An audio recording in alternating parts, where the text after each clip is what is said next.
صبر کی تین قسمیں ہیں، تین قسم کے درجات ہیں. ایک ہے مصیبت پہ صبر، ایک ہے عبادت پہ صبر، ایک ہے نافرمانی پہ صبر. تین قسمیں ہیں صبر کی. اور مصیبت پہ صبر کیا ہے کہ بندے کو مصیبت آئے اور اس پہ بندہ صبر کر لے اور اپنا اختیار ہونے کے باوجود بدلہ نہ لے، اسے مصیبت پہ صبر کہتے ہیں. تو اس کو کتنا اجر ملتا ہے؟ ایک درجہ زمین سے لے کے آسمان تک کی بلندی کا جو فاصلہ ہے، اس طرح کے 300 درجے اللہ اس بندے کو بلند کر دیتے ہیں. اور جو عبادت پہ صبر ہے وہ کیا ہے؟ عبادت پہ صبر یہ ہے کہ عبادت کو دل نہیں چاہتا. رمضان المبارک ہے لیکن بندہ کہتا ہے یار اگر میں نے روزہ رکھ لیا تو یہ کام خراب ہو جائے گا، مجھے بھوک لگے گی، پیاس لگے گی، میں کیا کروں گا؟ اب دل نہیں چاہ رہا، لیکن وہ صبر و رضا کا پیکر بن کے روزہ رکھ لیتا ہے. وہ کہتا ہے عزم مصمم کر کے، وہ کہتا ہے میں نے ہر صورت روزہ رکھنا، بے شک میری موت ہی واقع کیوں نہ ہو جائے. اتنا بڑا جذبہ اگر کسی کے اندر آ گیا، اس نے یہ جو صبر کیا، اسے اللہ کریم جل والا کتنا اجر دیں گے؟ اسے 600 درجے اللہ تعالیٰ بلند کریں. سبحان اللہ. بندے کا دل نہیں چاہ رہا میں وضو کروں، لیکن وہ وضو کرتا ہے. وہ گرم پانی ہو یا ٹھنڈا پانی ہو، اس کی احتیاط اور اس کی ضرورت کے مطابق چیز موجود نہیں ہے، لیکن پھر بھی وہ کام کر گزرتا ہے. نماز کو دل نہیں چاہتا، نماز تراویح کو دل نہیں چاہتا. 20 رکعتیں کیسے بندہ پڑھے گا؟ امام اتنی تلاوت کرتا ہے کہ کم از کم 1 پارہ یا 1.5 پارہ 20 رکعتوں میں پڑھتا ہے، تو یار اتنی دیر کھڑے ہونا یہ بڑا مشکل ہے. اگر بندے نے صبر و رضا کا پیکر بن کے وہ عبادت کر لی، وہ نماز تراویح جو میرے آقا علیہ الصلوۃ والسلام کو اتنی پسند کہ آقا علیہ الصلوۃ والسلام نے 3 دن بعد جماعت پڑھائیں، اس کے بعد حکم دے دیا کہ اپنے گھروں میں پڑھو، اور اس کی تاکید کی کہ اپنے گھروں میں پڑھا کرو، اور یہ سنت موقدہ کہنا ہے. تو آج بھی الحمدللہ اہل سنت بریلوی مسلک ہو یا دیوبندیت ہو، جو امام اعظم ابو حنیفہ رحمۃ اللہ علیہ کے مقلد ہیں، وہ 20 تراویح ادا کرتے ہیں. یہاں تک کہ حرم کعبہ میں بھی، مسجد نبوی میں بھی، حرم کعبہ میں بھی میں نے 20 تراویح امام کے پیچھے پڑھی ماشاءاللہ. وہاں پہ 20 تراویح پڑھائی جاتی تھی، لیکن آج کل وہاں پہ سنا ہے کہ 8 تراویح پڑھائی جاتی. کورونا کی وجہ سے انہوں نے شارٹ کر دیا. دوبارہ چونکہ اختلاف ہے اس میں، اہل حدیث ہو گئے اور یا اس کے علاوہ اہل تشیع ہو گئے، ان کا تعداد میں فرق ہے. اہل تشیع تو سرے سے نہیں پڑھتے.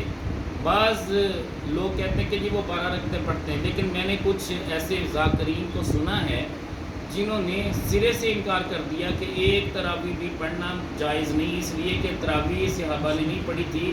حضرت عمر رضی اللہ تعالیٰ عنہ کے دور خلافت میں باقاعدہ 20 رکعتیں اس کی شروع کی، تو وہ حضرت عمر رضی اللہ تعالیٰ عنہ کو مانتے نہیں ہیں.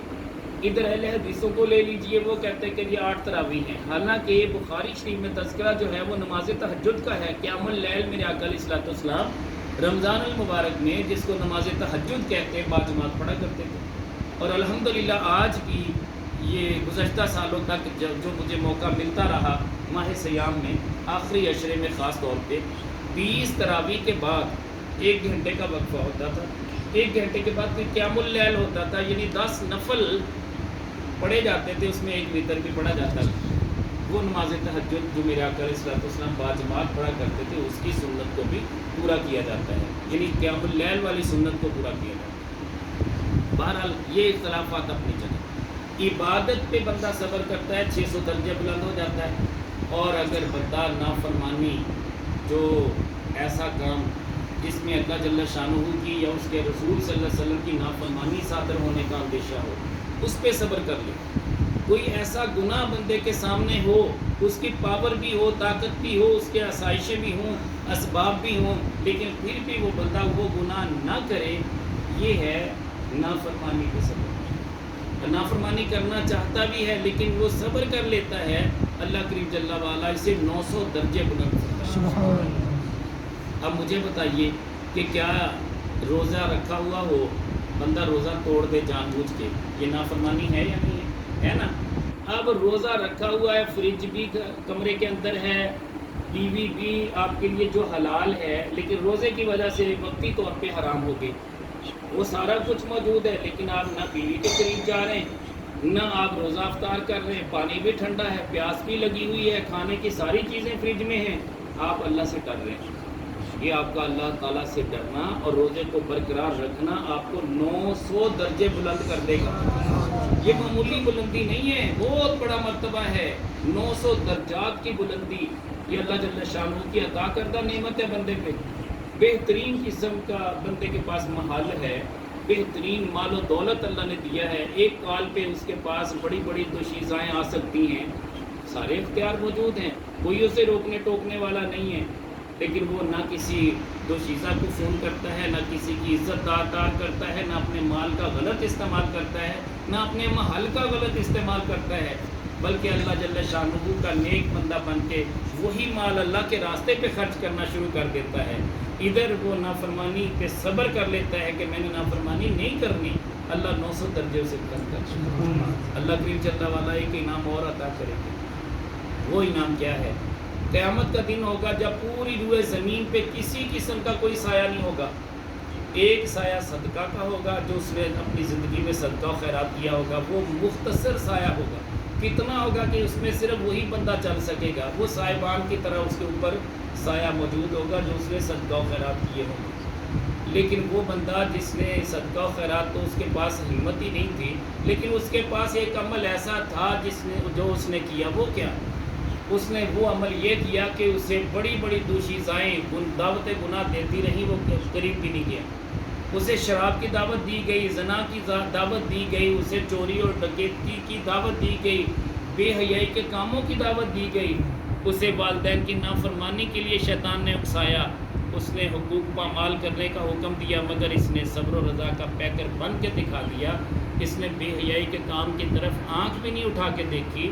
اللہ کریم جل وعلا کل قیامت کے دن اپنے عرش کا سایہ اس پہ کر دے گا۔ سبحان اللہ۔ میرے رب کے عرش کا سایہ جس پہ ہونا ہے وہ بندہ ہے جس نے اپنی جوانی کو محفوظ رکھا، اپنی نگاہ کو دور نہیں جانے دیا، اپنی نگاہ کو اتنا محفوظ رکھا اور اللہ کا خوف اپنے اوپر طاری کیا۔ وَلِمَنْ خَافَ مَقَامَ رَبِّهِ جَنَّتَانِ، جس نے خوف اختیار کیا اس کا مقام کیا ہے رب کے نزدیک؟ اتنا بڑا مقام کہ 2 جنتیں اس کے حق میں ہیں۔ جیسے دنیا سے رخصت ہوگا، دنیا سے جانے کے بعد عالم برزخ ہے، قبر کے اندر ہی جنت کا دروازہ کھول دیا جائے گا۔ عام بندے کے لیے جنت کا ایک دروازہ کھلے گا، اس کے لیے 2 دروازے کھلے گا۔ دونوں جنتیں بڑی ہی خوبصورت ہوگی، ادھر دیکھے گا یہ بھی جنت، ادھر دیکھے گا یہ بھی جنت۔ 2 جنتیں صرف ایک بندے کو ملیں گی جو اپنی جوانی کی حفاظت کرتا ہے۔ اور یقین جانیے کہ اللہ کریم جل وعلا کے بڑے ایسے بندے جو صبر و رضا کے پیکر ہوتے ہیں۔ ایک بندے کے پاس 3 جانور تھے، ایک گھوڑا تھا، ایک کتا تھا اور ایک مرغا۔ یہ تینوں اس کے کام استعمال کے لیے آتے تھے، یعنی مثال کے طور پہ گھوڑے پہ وہ جو مرغا تھا، گدھا تھا اور اس کے علاوہ ایک کتا تھا۔ کتا رکھوالی کے لیے کام آتا تھا، مرغا اسے بیدار کرتا تھا نماز کے لیے، اور گدھا جو ہے اس سے مال برداری کے لیے کام آتا تھا۔ لیکن اللہ کا کرنا یہ ہوا کہ اس کا مرغا جو تھا وہ مر گیا۔ جب مرغا مرا تو اس نے کہا اس میں کوئی اللہ کی حکمت ہے، بہتری ہے، اللہ جو کرتا ہے بہتر کرتا ہے۔ صبر و رضا کا پیکر بندہ تھا، اس نے پہلے صدمے پہ صبر کر دیا۔ کچھ دنوں کے بعد اس کا کتا مر گیا۔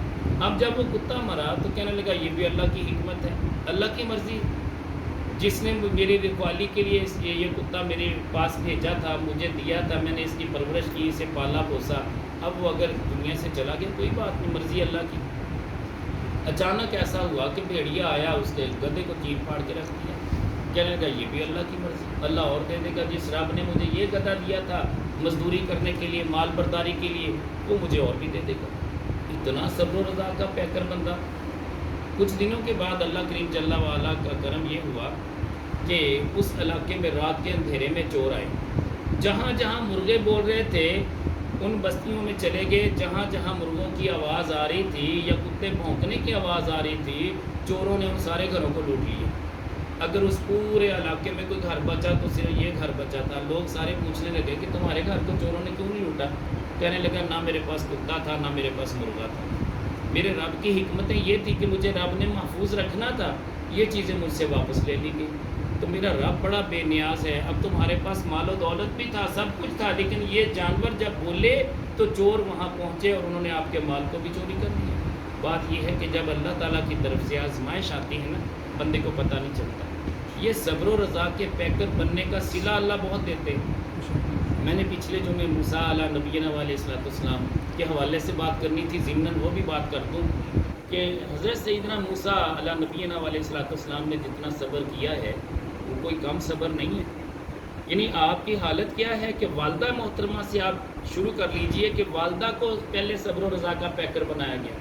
والدہ وہ ہیں کہ جب کسی بھی بچے کو فرعون زندہ نہیں رہنے دیتا تھا، یہ عجیب کیفیات تھی، وہ ہر بچے کو اسی وقت زندہ درگور کر دیتا تھا، قتل کروا دیتا تھا. تو صورتحال کیا تھی؟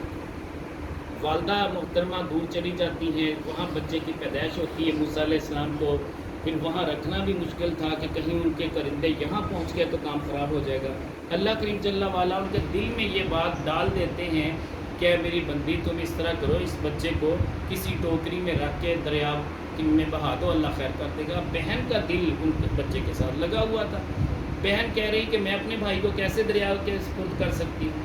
وہ بہن ساتھ ساتھ چلتی جا رہی ہے یہاں تک کہ وہ جو دریا سے نہر سے پھر وہ جو چشمہ تھا وہ اس لیول کا کہ فرعون کے محل سے گزرتا تھا. وہاں بی بی آسیہ جو بے اولاد تھی، فرعون کی بیوی تھی، وہ اٹھا لیتی ہے، غلاموں کو کہتی کہ اس ٹوکری کو پکڑو، دیکھیں اس میں کیا دیکھا تو انتہائی خوبصورت بچہ، دیکھ کے اٹھا کے چومتی. جس عورت کے پاس بچے نہیں ہوتے اس سے والہانہ پیار ہوتا ہے، بچوں سے محبت کے ساتھ چوما اور فرعون سے کہنے لگی قرۃ عین لیک ولک، یہ تیری اور میری آنکھوں کی ٹھنڈک بنے گا، ہم اسے پال لیتے ہیں.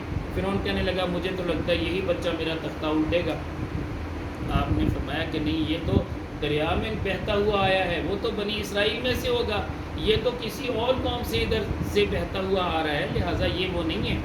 لیکن بہرحال جس طرح ہوا فرعون کو راضی کر لیا، محل میں رکھ لیا گیا. بیٹے کے لیے بہت ساری چیزیں پرووائڈ کی گئی جو اس دور میں تھی. خاص طور پہ دودھ پلانے کے لیے کوئی بیسیوں عورتوں کو بلایا گیا جو دودھ پلا سکتی تھی. لیکن موسیٰ علیہ نبینا علیہ السلام ایسے نبی تھے کہ 3 دن کی عمر ہے، جانتے ہیں کہ میں نے کس کا دودھ پینا ہے کس کا نہیں پینا. ایک عورت نے دودھ پلانے کی کوشش کی، آپ نے منہ بند کر لیا، منہ ہی نہیں کھولا.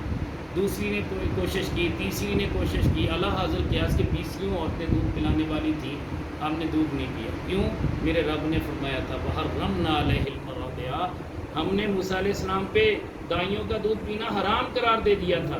اب نبی 3 دن کا بھی ہو، حرام اور حلال کو جانتا ہے کہ حلال کیا ہے حرام کیا ہے. آج کا ملا اٹھ کے کہہ دے کہ جی نبی کو دیوار کے پیچھے کا علم نہیں، وہ جاہل ہے، اسے کیا پتا.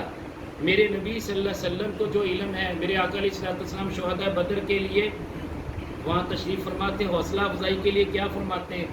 آپ باقاعدہ اپنی اسٹک کے ساتھ عصا کے ساتھ نشان لگاتے کہ یہاں ابو جہل گرے گا، کل اس کی لاش گرے گی، یہاں عتبہ کی، یہاں شیبہ کی. یار کفار کے تو وہ جہاں لاشیں گرنے تھے میرے آقا علیہ السلام نے وہ جگہ بھی بتا دی، وہ نشان لگا دیے باقاعدہ. ابھی بندہ کہہ کہ نبی کو دیوار کے پیچھے کا علم نہیں، میرا نبی تو پہلے بتانے والا ہے. نبی کہتے ہی اس کو ہیں جو خبر دے. نبی ناباون سے ہے، ناباون خبر کو کہتے ہیں، نبی خبر دینے والا. اب خبر ہمیشہ پوشیدہ ہوتی ہے، جب تک آپ کے پاس آپ کو کوئی بتائے گا نہیں آپ کے علم میں نہیں آئے گی. لا محالہ آپ ٹی وی چینل دیکھیں گے تب آپ کو خبریں پتہ چلیں گی کہ وہاڑی میں کیا ہو رہا ہے، لاہور میں کیا ہو رہا ہے، ملتان میں کیا ہو رہا ہے. خبر ہمیشہ بندے سے پوشیدہ ہوتی ہے، جب تک کوئی بتائے نہ وہ کسی صورت بھی بندہ معلوم نہیں کر سکتا.